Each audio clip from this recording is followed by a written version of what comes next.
Hi, Fire Signs, Aries, Leo, and Sagittarius. Welcome po sa ating channel at ito ay inyong Daily Gabay Tarot reading for August 4, 2024. Please be reminded kung naka-resonate kayo, comment down. Kung hindi kayo naka-resonate, ibigay niyo po sa iba kasi channel reading po ito. This is for you, Aries, Leo, and Sagittarius ngayong August 4, 2024.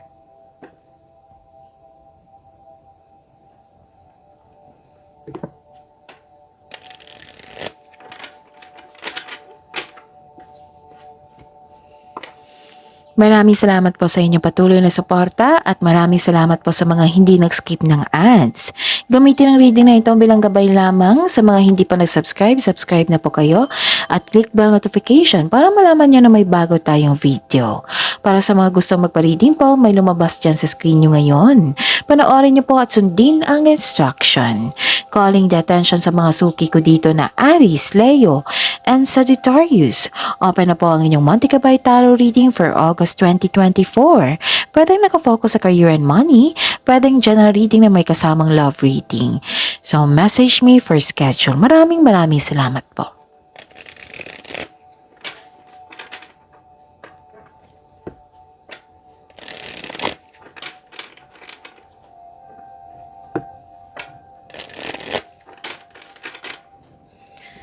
Para po ito sa inyo, Aries, Leo, Sagittarius, ngayong August 4, 2024.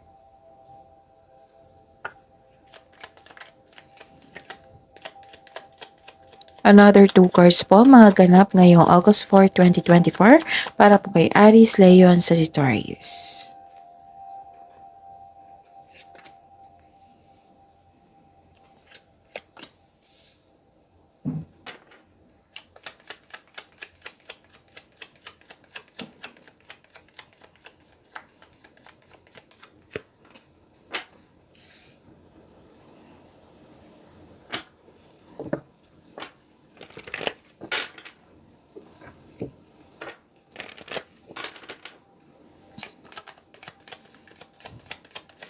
Spirits Guide.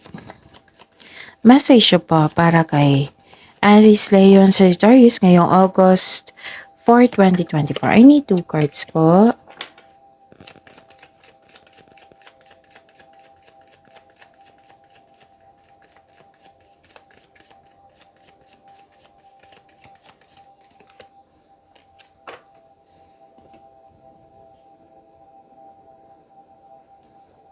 Okay.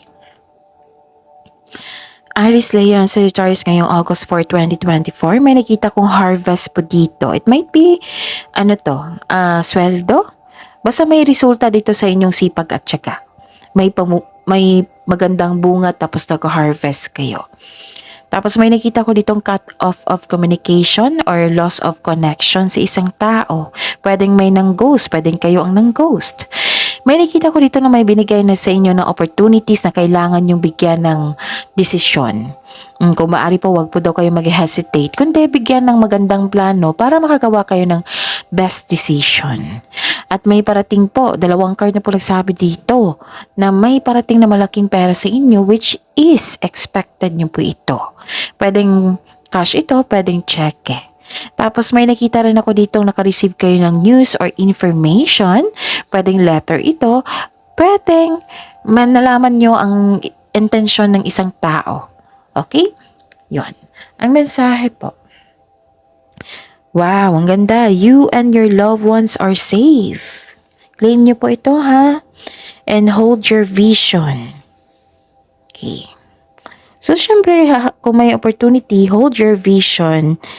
Manatiling, syempre may vision, may goal yan. So hold your vision, magtiwala sa inyong sarili na matupad mo yung, maabot mo yung ambisyon mo sa buhay.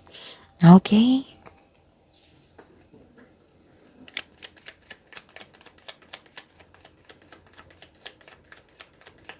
Kamusta po ang energy ni Aries, Leo, and Sagittarius ngayong August 4, 2024?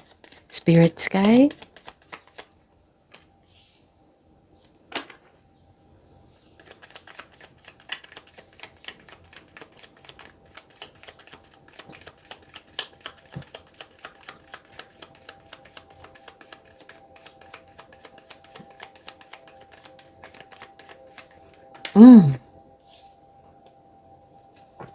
So, this is a daily reminder para hindi kayo maguluhan, para hindi nyo makalimutan.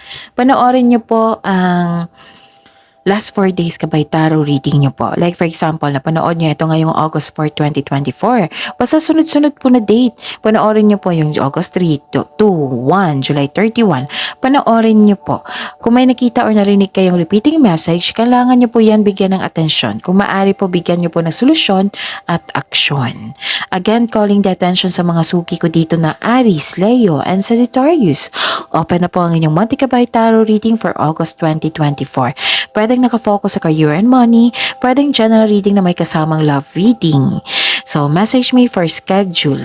And huwag nyo kalimutan ha, Aries, Leo, Sagittarius. Kailangan present tayo doon para may makuha kayong gabay. May upload po tayo, may video po kayo isa-isa last week. Oo, that is your August 2024 Gabay Tarot reading. 2 video yun ha, yung isa general, yung isa nakafocus sa career and money. At may upload tayo ng Wednesday, kung hindi ako nagkakamali, Wednesday yon, August 1 to 15, 2024. Parang panoorin nyo para may makuha kayong gabay. Okay? Maraming salamat po. Sabi po ng card po dito, may nalaman kayong katotohanan. Pero inignore nyo. Sabi po ng card po dito, bigyan nyo po daw yan ng atensyon. At bigyan ng solusyon para hindi na lumaki. Okay? Kasi may posibilidad na lalaki ito eh. Kasi may prompt kasi dito na Aries, Leo, Sagittarius, bigyan mo ng atensyon ito kasi mukhang kung hayaan mo ito, lalaki ito. Yan ha, example yan. And puno ka ng ano dito eh. What I meant is, iwasan nyo mag-overthink ha. Kasi overthinking can steal your happiness and opportunity. So, iwasan nyo talaga. Actually, naulit na problema to eh. Na in-ignore nyo lang. Siguro, in-ignore nyo kasi ayaw nyo ng gulo, ayaw nyo masaktan. Pero, pinupush talaga ng card nyo dito na bigyan nyo po ng solusyon. Okay? Kasi may nakita ko dito ang pagtatraidor eh. Kaya siguro nagkaroon ng cut-off of communication or ghosting. Kasi, yun, nalaman mong may pagtatraidor.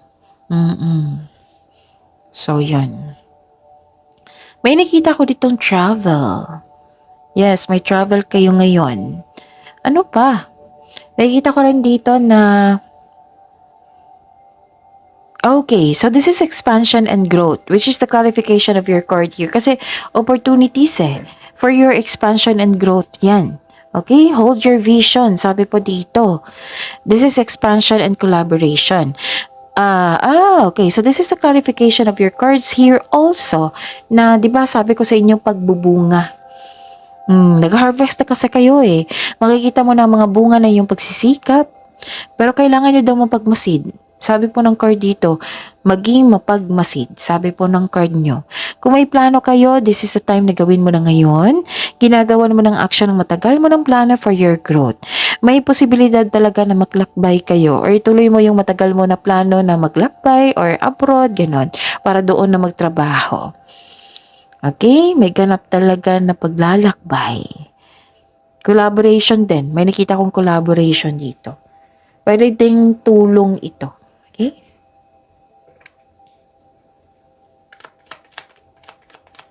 Spirit's Guide, Career and Money po ni Aries, Leo, Sagittarius ngayong August 4, 2024. I need 2 cards po.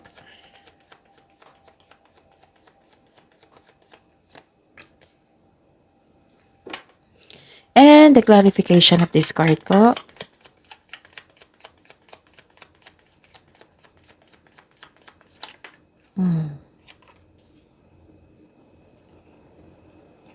Okay. Free yourself.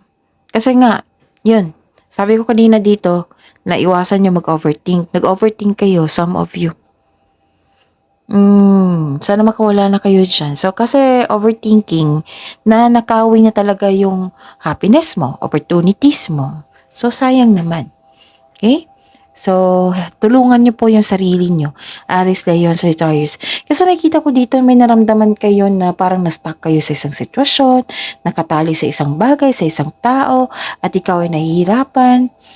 Na-stress kayo sa isang tao. Parang nakaramdam kayo nung, parang nakakulong kayo. Pero sabi po ng card niyo po dito, Aries, Leo, Sagittarius, na kayo lang po daw ang makawala dyan. Sa iyong nararamdaman, kayo lang po daw makakawala dyan. Basta maging willing lang po kayo mag-move forward. Maging willing lang kayong tanggapin, i-surrender tapos tanggapin and move forward para magkaroon ng healing po. So, this card asks you to change something para ikaw ay makawala at makahinga. Step forward towards to your goal. Trust yourself. Maging mapagpasensya, magtiwala sa inyong sarili. Kasi ang prosesong ito ay nangailangan ng pasensya at tiyaga. Magagawa mo ito, Aries, Leo, Sagittarius. Okay? Parang some of you nagtatrabaho dito. Like for example, nagtatrabaho sa isang kumpanya na hindi mo gusto or nawalan ka ng gana or pag-asa. Or may offer sa inyo kasi may opportunity dito. May offer sa inyo na mas magandang posisyon na ikakaangat nyo. Pero nagkaroon ka ng hesitation. Yung nag-iisip sa inyo, tumitimbang sa inyong isip ngayon na umalis ba ako? Ang ganda-ganda ko ng position ko dito. Tapos, pero maganda naman ang yung offer. Alis ba ako? Baka hindi yun, ganun. Baka hindi yun maganda. Mas maganda ito. Ganun. Tumitimbang sa inyong isipan ngayon. May problema din kayo sa, okay. Kung may problema kayo sa kaperahan or nahihirapan kayo, humingi po daw kayo ng guide kay God. Sabi ng card niyo po dito. Para mapalayan nyo yung sarili nyo sa takot na nararamdaman nyo. Kasi nagkaroon ng hesitation kung tatanggapin mo ba itong offer na ito. Okay? Yun. Okay, ano pa? So, this is good. Kasi you are finding a solution. Kasi may tao dito na, di ba sabi ko sa inyo kanina parang nahihirapan kayo, parang nakatali kayo sa isang tao. Nakikita ko dito na may taong may binigay sa inyo, parang toxic to Kasi may masasakit siya na sinasabi sa inyo. Hindi siya parang toxic siya. Okay, Aries, Leo, Sagittarius. Kaya, this is good kasi you are finding a solution. Okay? Tinutulungan mo to yung sarili mo. Kasi sabi ko kanina dito, tulungan mo yung sarili mo, Aries, Leo, Sagittarius. And you are finding a solution, which is very good. Okay? Yon. Kung kailangan iwasan nyo po. Kung below the belt na, then, find a solution. Do a legal move kung kinakailangan. Okay? Pero kausapin nyo yung taong ito kung makausap po Or kung hindi kaya, kasi toxic nga i-pray nyo kay God. Hingi kayo, isuko nyo siya kay God, i-pray nyo siya. Oo, tapos isuko nyo siya, tapos move forward kayo. Ask kayo ng divine assistance, then move forward kayo. Okay?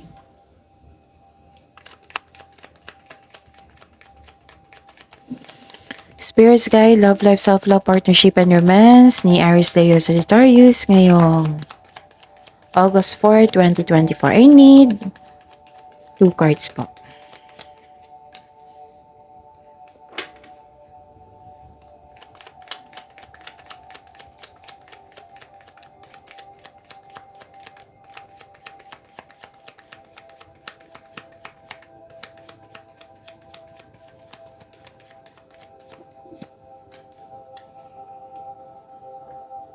Okay.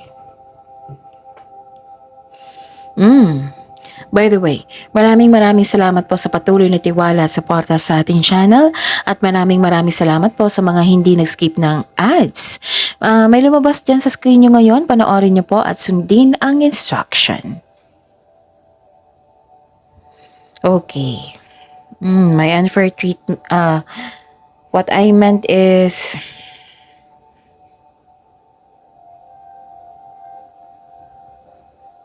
may sama kayo ng loob sa isang tao. Kitang-kita. Sumakit yung likod ng tenga ko. Ulo ko, masakit. Okay?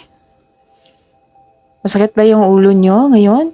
Kasi masakit to sa likod ng tenga. Okay. May sama kayo ng loob sa isang tao. Rather than delay sa pag-uusap, disappointed kayo sa isang tao, may blame dito eh. May doubt akong nakikita dito. Sa nangyari na to, which is, parang na-stuck kayo sa nakaraan sa mga nangyari na. Pwede na nagkaroon ng delay sa inyong plano. Feeling mo na-trap ka, 2 card na nagsabi niyan ha, so bigyan talaga ng attention yan. Okay. So again, ang sabi po ng card dito, kung may naramdaman kayong parang nakakulong kayo, na-stuck kayo, kailangan lang po ng pag-surrender dito at pagtanggap sa mga nangyari. Bigyan ng solusyon kung maaari para magkaroon ng moving forward, para magkaroon po ng healing. Kasi hindi na yan mabago yung nakaraan eh. Kailangan mo lang itong tanggapin, isuko, tanggapin. I-pray mo lahat, isumbong nyo lahat yung nararamdaman mo. Maging honest kayo sa inyong sarili. Kasi kahit hindi natin sasabihin kay God, alam niya yan. Alam niya yan kung ano yung problema mo, kung ano yung daladala mo. Maging honest kayo sa inyong sarili. Okay? Tapos hingi kayo ng divine assistance na sana'y magiging okay na lahat. Okay? So, yun. Kailangan lang pagtanggap dito para makawala na kayo. Acceptance, awakening para magkaroon ng self-assessment. Okay. Ang sabi po ng card niyo po dito, accept your mistakes as well sa partner niyo or sa isang tao. Para so you can successfully let the past go. Sabi po ng card dito. Okay? Yun. Actually, no, 'di ba sabi ko sa inyo kanina na may cut off of communication or ng ghost. Kung magkakaroon kayo ng acceptance, letting go, i-pray niyo siya kay God. Kung ma-overcome niyo po ito, babalik po itong taong ito para makapag-usap sa iyo. Kitang-kita ko dito. Okay? So, if this is all about love, right? If this is all about your love life, panoorin niyo po yung bagong channel natin. Updated na po. Ano pa po? May parating na partner na mabilis. Para sa mga single ha, may parating na bagong tao sa inyo na mabilis po siya. Posibleng bata pa to sa inyo or youthful pa ang attitude kasi ano siya aggressive. Prangka ito. Pwedeng earth signs ito or air signs. Air signs is Gemini, Libra, and Aquarius. Earth signs is Taurus, Virgo, and Capricorn. Sa mga relasyon dito, excited kayo sa coming months ninyo at anniversary nyo para i-celebrate ito. Inaalala nyo yung dating ugali nyo nung kayo bago pa. Na-appreciate nyo yung mga pagbabago, yung transformation sa inyong relasyon, sa inyong ugali, ganon. Marami kayong natutunan sa inyong naranasan na pagsubok. Actually, nag-uusap kayo dito yung nangyari sa nakaraan, kung ano yung learnings doon, yung nagbago kayo ng dahil sa nangyari sa nakaraan, gano'n. Nagbago kayo for good. Response, feedback sa mga nangyari noon, tapos na-appreciate nyo yung pagbabago. Nag-uusap kayo dito. Oo, excited kayo dito nag-uusap, excited, tapos nagpaplano. Yun, masakit talaga ang likod ko. Okay, so yun. Yung challenge niyo, sana makawala na kayo dyan kasi sabi po ng card nyo dito na kayo lang po daw makawala. Basta tanggapin nyo lang po daw yung nangyari, surrender nyo po, tanggapin and embrace and let go. Para ang sunod niyan is healing process, okay? Tapos, yun. Bigyan ng atensyon yung paulit-ulit na problema. Kasi dalawang card na po nagsabi dito na may naulit na problema na hindi nyo, in-ignore nyo. It might be yun. Yung umiiwas ka sa problema, ganun. Okay, sana makadesisyon kayo, makagawa kayo ng magandang plano at makagawa kayo ng best decision. Kasi gagawa kayo dito eh. At matanggap nyo na yung mga parating na pera. Kasi may harvesting ngayon. Ang ganda. So that's it. Remember, Aries Leo Sagittarius, positive affirmation ha. I am loved, I am blessed. Oo. Money come to me. Opportunity come to me. Yun. So that's it. See you tomorrow, Aries Leo Sagittarius. Please like, subscribe, and click bell button for notification para updated po kayo sa daily tarot reading natin. Maraming salamat po.